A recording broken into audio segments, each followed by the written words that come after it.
بسم اللہ الرحمن الرحیم۔ السلام علیکم ورحمۃ اللہ وبرکاتہ۔ بات چل رہی ہے وضو اور غسل پاکیزگی کے دو دروازے ہیں۔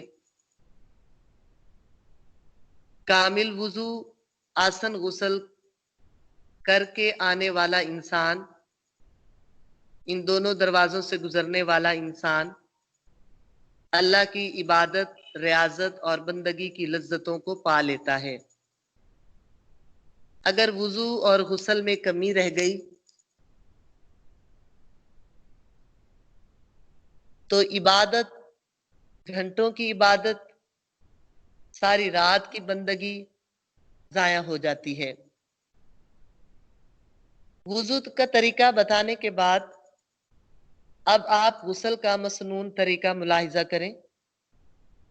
وَإِن كُنتُمْ جُنُبًا فَاتَّطَہَّرُوا، اگر تم ناپاک ہو تو صاف ستھرے ہو جاؤ۔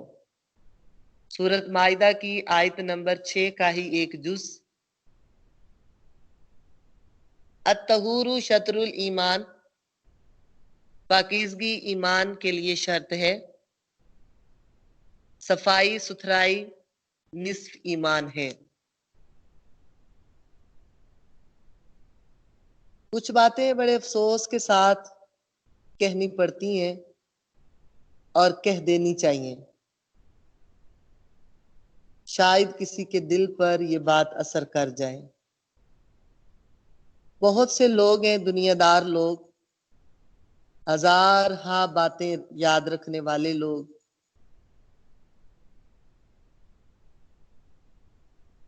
سوسائٹی کے ہوں، امیروں میں ہوں، غریبوں میں ہوں، بڑی لمبی لمبی گفتگو کرنے پہ مہارت رکھتے ہیں۔ اپنی چرب زبانی کی وجہ سے سیاست پہ گفتگو، زراعت پہ گفتگو، معیشت پہ بات، تجارت پہ بات، کاروباری بات، تجارتی منڈیوں کی بات، خاندانوں کی بات، کسی بھی لحاظ سے گفتگو میں بڑی مہارت رکھتے ہیں، بڑی سمجھداری کی باتیں کرتے ہیں، ہزار ہاں باتیں یاد رکھتے ہیں۔ ڈراموں کی بات، فلموں کی بات، گیتوں کی بات، ڈائجسٹ کی مکمل سٹوریاں ازبر ہوتی ہیں، مگر اتنا ضروری مسئلہ پاکیزگی کا، اس کی طرف دھیان دینے کی ہمت ہی نہیں کرتے۔ تو وہ بعد ایسے لوگ، ان کا نہانا نہ نہانا ایک جیسا۔ بہت سی خواتین عمدہ لباس پہنے، قیمتی لباس پہنے، چہرے پر اعلیٰ سے اعلیٰ کریمیں لگا کے چہرے کو چمکانے والیاں، نہ جانے کتنے عرصے سے یہ لوگ ناپاک، پلید اور اندر سے سیاہ پھر رہے ہوتے ہیں۔ ایسے لوگوں کی عبادت کا کیا بنے گا، جن کو پتہ ہی نہیں ہے غسل جنابت کیسے کرنا ہے، حیض و نفاس سے فارغ ہوئی ہیں تو کیسا غسل کرنا ہے، احتلام کے بعد کیسا غسل کرنا ہے۔ یہی وجوہات ہیں کہ پھر رزق سے برکت اٹھ جاتی ہے، گزارے بڑی مشکلوں سے ہوتے ہیں، دکھ گھیر لیتے ہیں، اور پھر ہرس ہوس بڑھنے لگ جاتی ہے، بندہ شیطانی جال میں پھنستا چلا جاتا ہے۔ بنی اسرائیل کی خواتین وہ ناپاک رہنے کی وجہ سے بدکار ہوئی تھی، اس چیز کی نحوست نے ان کو مکمل بدکار بنا دیا تھا۔ قرآن پاک میں اللہ پاک فرماتا ہے کہ جو مصیبت تم پر پڑتی ہے وہ تمہارے اپنے ہاتھوں کی کمائی کا بدلہ ہے۔ یعنی بہت سے گناہ تو اللہ معاف فرما دیتا ہے، بہت سے گناہ ایسے ہوتے ہیں جن کا وبال انسان کے جسم پر بیماری کی صورت میں، بدکاری کی صورت میں، رزق کی کمی کی صورت میں ظاہر ہونے لگ جاتا ہے۔ پھر یہی وہ لوگ ہوتے ہیں بعد اوقات سر عام اللہ پاک کا گلہ کرتے پھرتے نظر آتے ہیں، زبان سے بے لگام ایسے جملے بول دیتے ہیں جس سے بولتے وہ عیب محسوس نہیں کرتے، پھر ان کی دعا بھی قبول نہیں ہوتی، بعد اوقات اللہ والوں کو بھی برا کہہ دیتے ہیں، کبھی زمانے کو گالیاں دے دیتے ہیں۔ ایسے لوگوں کے لیے بات ہے، اے انسان، کاش تو زبان دراز کرنے سے پہلے اپنے گریبان میں جھانک لے، ظاہری بناؤ سنگھار، زیب و زینت، بےہودہ کفریہ قسم کے فیشن سارے کرتے ہیں اور فرض عین سمجھ کر پابندی کرتے ہیں، مگر تھوڑا سا دھیان دے لو، تھوڑی سوجھ بوجھ دین کی بھی حاصل کر لو کہ پاک کیسے ہونا ہے، صاف ستھرا کیسے ہونا ہے، کامل وضو کیسے کرتے ہیں، آسن غسل کیسے کرتے ہیں۔ تو وضو کے بعد غسل کے پوائنٹ پر آپ کو بتاتے ہوئے غسل کے 3 فرض ہیں: کلی کرنا، ناک میں پانی چڑھانا اور پورے جسم کو دھو لینا۔ جس طرح وضو کرتے ہوئے نیت کی تھی کہ وضو کی نیت کی، اب غسل کی پاکیزگی حاصل کرنے کے لیے غسل کی نیت کریں کہ میں غسل کی نیت کرتی ہوں پاکیزگی حاصل کرنے کے لیے۔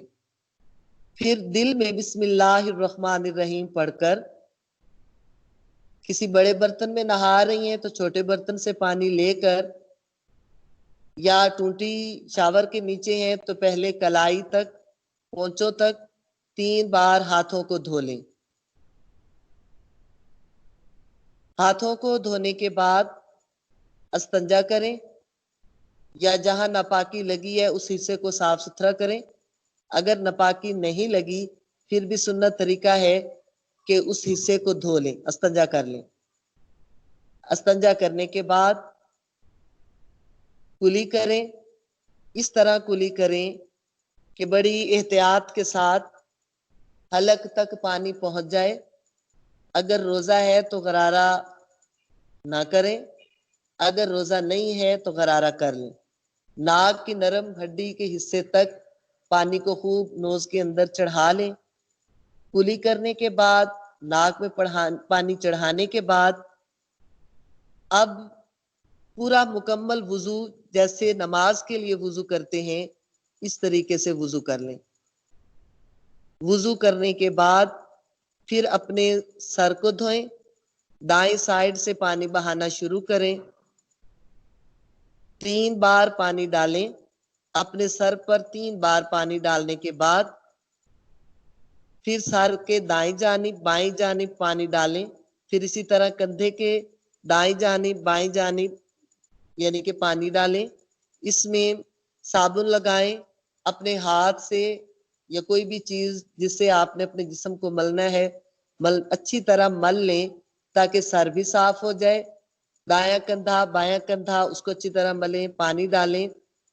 آقا علیہ الصلوۃ والسلام تمام کاموں کو دائیں سائیڈ سے شروع فرماتے، پھر سارے بدن پر تھوڑا سا پانی ڈال کر ہاتھوں سے ملتے، پھر صابن وغیرہ لگانے کے بعد پورے جسم کو دھو لیتے۔ بڑی احتیاط رکھنے کی ضرورت ہے۔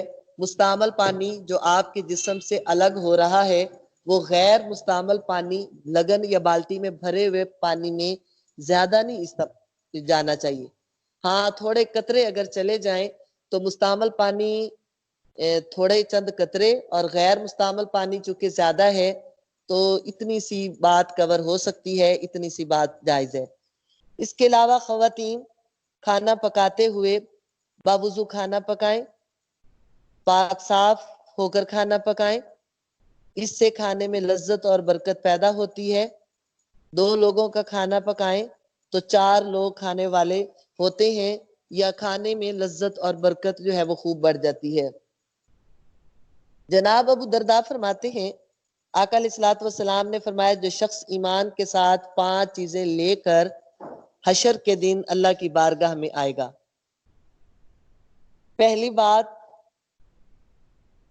کامل وضو کر کے 5 وقت جس نے نماز ادا کی۔ نمبر 2 بات، خوش دلی سے زکوٰۃ ادا کی۔ نمبر 3، ماہ رمضان کے روزے رکھے۔ نمبر 4، استطاعت ہوتے ہوئے حج بیت اللہ کیا۔ اور 5ویں بار جس نے امانت میں ادائیگی کی۔ ابو درداء سے لوگوں نے پوچھا جناب یہ امانت سے کیا مراد ہے؟ آپ نے فرمایا غسل جنابت، جنبی لوگ جس گھر میں ہوتے ہیں وہاں رحمت کے فرشتے نہیں آتے۔ خواتین کو، مرد حضرات کو اس بات کی سوجھ بوجھ ہونی چاہیے، یہ ایک امانت ہے۔ ابن آدم کو کسی چیز کا امین نہیں بنایا گیا، فقط غسل جنابت پر امین بنایا گیا کہ جب بھی ناپاک ہو جاؤ فوری یا چند لمحات کے بعد، ایک گھڑی کے بعد، ایک گھنٹے کے بعد نہا کر صاف ستھرے ہو کر سو جاؤ۔ ہاں اگر نہا نہیں سکتے فوری تو وضو کر لیں، استنجا کریں، وضو کریں، کچھ کھا پی بھی سکتے ہیں، سو سکتے ہیں، مگر فجر کی نماز کی ادائیگی سے پہلے بر وقت نماز پڑھنے کے لیے نہا لیں، نہانے کے بعد پھر نماز جو ہے وہ ادا کریں۔ تو یہ ایک امانت ہے۔ ایک طویل حدیث جس میں ایک شخص نے آقا علیہ الصلوۃ والسلام سے پے در پے 40 سوال کیے تھے، اس میں ایک سوال یہ تھا، یا رسول اللہ صلی اللہ علیہ وآلہ وسلم، میں چاہتا ہوں اللہ کی بارگاہ میں جب میں حاضر ہو جاؤں تو میرے سر پر، میرے کندھوں پر کوئی گناہوں کا بوجھ نہ ہو، بالکل پاک صاف ستھرا ہو کر رب کی بارگاہ میں پہنچ جاؤں۔ تو آقا علیہ الصلوۃ والسلام نے فرمایا غسل جنابت کو جلدی سے کر لیا کرو، یا جلدی غسل کر لیا کرو جنابت کے بعد، جماع کے بعد، تم رب کی بارگاہ میں ایسے کھڑے ہوں گے جیسے کوئی گناہ تم نے کیا ہی نہیں۔ تو یہ ہے وہ پاکیزگی جس بات کو سمجھنا مسلمان خواتین کے لیے، مسلمان مرد حضرات کے لیے از حد ضروری ہے۔ انہی باتوں کی وجہ سے بے برکتی اور تنگی، پریشانیاں اور بیماریاں آ جاتی ہیں۔ اللہ تعالیٰ پاکیزہ رہنے، باوضو ہمیشہ رہنے کی سب کو توفیق نصیب فرمائے۔ السلام علیکم ورحمۃ اللہ وبرکاتہ۔